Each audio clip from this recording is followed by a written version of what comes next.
Scientists claim they can predict whether someone is gay or straight with up to 70% accuracy by looking at their DNA. It has long been believed that sexuality has a biological basis, with certain genes linked to being gay. But the claim sexual behavior can be predicted by such a high degree was described as bold by British scientists. The findings do not show whether a test would show whether a child would grow up to be gay or not, as the research was carried out on adults. While our genes are determined at birth, tags on the genes which affect how they work can change over time because of factors in the environment, or in the womb. Girls who are tomboys grow up to have more lovers whether they are straight or gay, a study has found. For it seems the genes that make women more masculine may also make them more promiscuous, researchers say. The finding helps explain why homosexuality doesn't die out, even though lesbian couples are not able to naturally have children carrying the genes of each partner. This is because straight tomboys have more lovers than others, and so the tomboy DNA stays in circulation, according to the study carried out by a team from King's College London.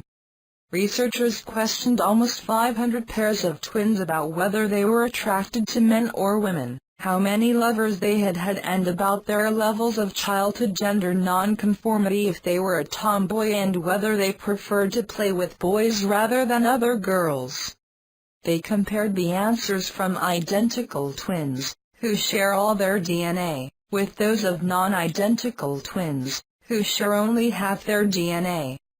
Dr. Tuckingen, from the University of California at Los Angeles said, "To our knowledge, this is the first example of a predictive model for sexual orientation based on molecular markers. Identical twins usually, but not always, have the same sexuality." This finding has led scientists to believe there is a genetic component to being gay. To pinpoint the genetic areas which are linked to some people being gay, Dr. Tuckingen and his team studied the genes of 47 pairs of adult male identical twins. The study involved 37 pairs of twins in which one brother was homosexual and the other heterosexual, and 10 pairs in which both were homosexual. Using a computer program called Fuzzy Force, they found that 9 small regions of the genetic code played the key role on deciding whether someone is heterosexual or homosexual. The research looked at a process called methylation of the DNA, which has been compared to a switch on the DNA, making it have a stronger or weaker effect. This process can be triggered by hormonal effects on the growing fetus in the womb. While identical twins have exactly the same genetic sequence, environmental factors lead to differences in how their DNA is methylated. Thus, by studying twins, the researchers could control for genetic differences and tease out the effect of methylation. This alteration of the gene is known as an epigenetic effect.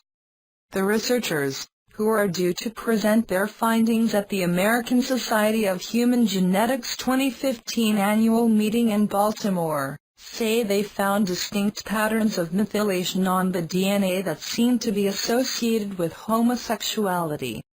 Dr. Tuckingen said, "Sexual attraction is such a fundamental part of life, but it's not something we know a lot about at the genetic and molecular level.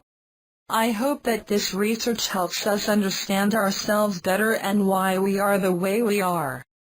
The findings, however, do not mean scientists could predict the sexuality of a child before it is born, as the tests were carried out on adults.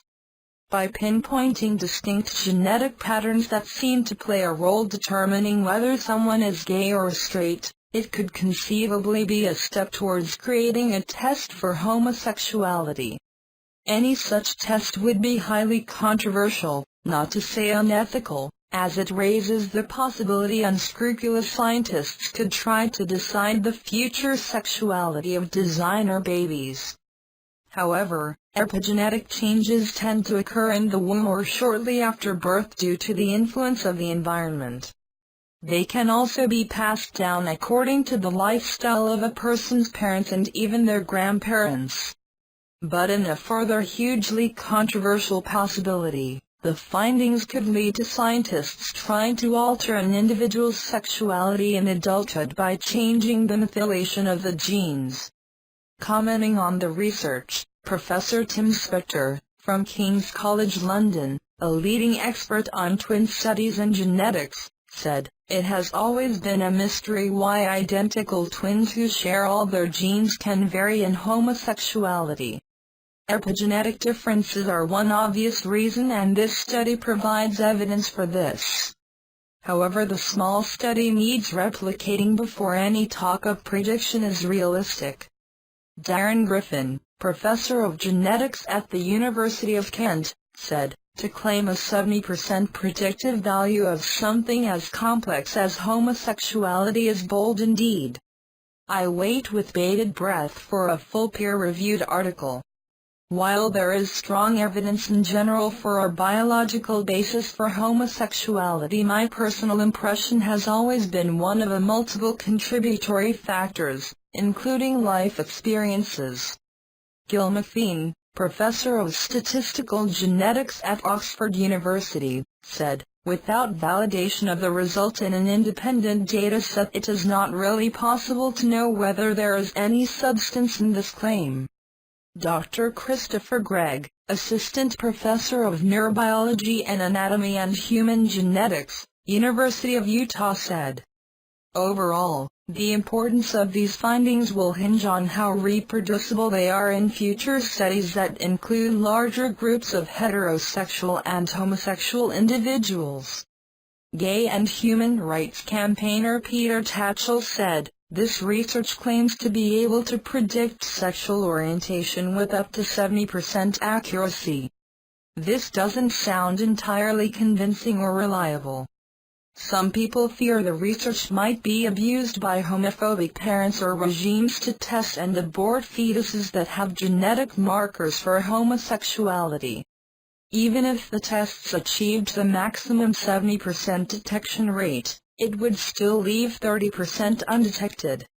Any bid to exploit this research for homophobic ends is doomed to fail. Homosexuality has existed in all societies and all eras. It is part of the natural spectrum of human sexuality.